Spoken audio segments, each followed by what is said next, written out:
ಸರಗೂರು ತಾಲೂಕಿನ ಬಿದರಹಳ್ಳಿ ಗ್ರಾಮದಲ್ಲಿ ವಿದ್ಯುತ್ ಸ್ಪರ್ಶಿಸಿ ಹಸು ಸಾವಿಗೀಡಾಗಿದ್ದು, ಮತ್ತೊಂದು ಹಸು ನಿದ್ರಾಣ ಸ್ಥಿತಿಯಲ್ಲಿ ಸ್ಥಳದಲ್ಲೇ ಮಲಗಿದ್ದು, ಪಕ್ಕದಲ್ಲಿ ಸಾವಿಗೀಡಾದ ಹಸು ಬಿದರಹಳ್ಳಿ ಗ್ರಾಮದ ಪುಷ್ಪಮಣಿರವರಿಗೆ ಸೇರಿದ ಹಸು ಎನ್ನಲಾಗುತ್ತಿದೆ.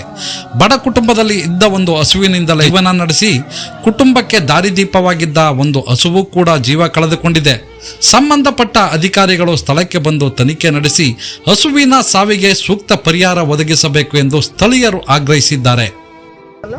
ನಮ್ಮದೇ ಹಸು ನಿನ್ನೆ ದಿನ ಕರೆಂಟ್ ಹೊಡೆದು ಈ ಥರ 4:15 ಸಮಯದಲ್ಲಿ ಮೃತಪಟ್ಟಿದೆ.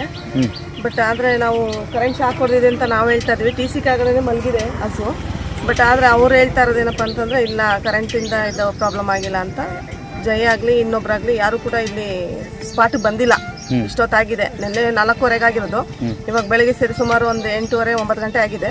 ಬಟ್ ಆದರೆ ಇವಾಗ ಇಷ್ಟೊತ್ತಿನವರೆಗೂ ಯಾರು ಕೂಡ ಸ್ಪಾಟ್ ಬಂದಿಲ್ಲ. ಎಷ್ಟು ಹಸು ಹೊಡೆದಿದ್ದು? 2 ಹಸು ಹೊಡೆದಿದೆ. ಒಂದು ಆಗತ್ತೂರ್ನವ್ರದ್ದು, ಅದು ಎದ್ದೇಳ್ತಾ ಇಲ್ಲ ಮೇಲ್ಗಡೆ. ಒಂದು ನಮ್ಮ ಹಸು ಅಲ್ಲಿ ಸ್ಪಾಟ್ ಅಲ್ಲೇ ತೀರ್ಕೊಂಡ್ಬಿಟ್ಟಿದೆ. ನೆನ್ನೆ ಎಷ್ಟೊತ್ತಿಗೆ ಹೇಳಿದ್ರಿ ಅವ್ರಿಗೆ?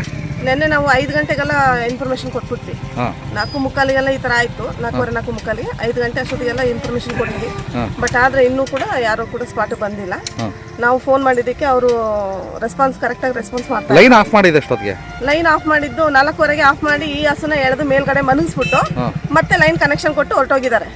ಏನಾಗಿದೆ ಅಲ್ಲಿ ನೀರಿನ ಪರಿಸ್ಥಿತಿ ಏನು, ಕರೆಂಟ್ ಎಲ್ಲಿ ಪಾಸ್ ಆಗ್ತಾ ಇದೆ ಏನು ಕೂಡ ಅವರು ರೆಸ್ಪಾನ್ಸ್ ತಗೊಂಡು ಅವ್ರು ಏನನ್ನು ಕೂಡ ಸರಿ ಮಾಡಿಲ್ಲ.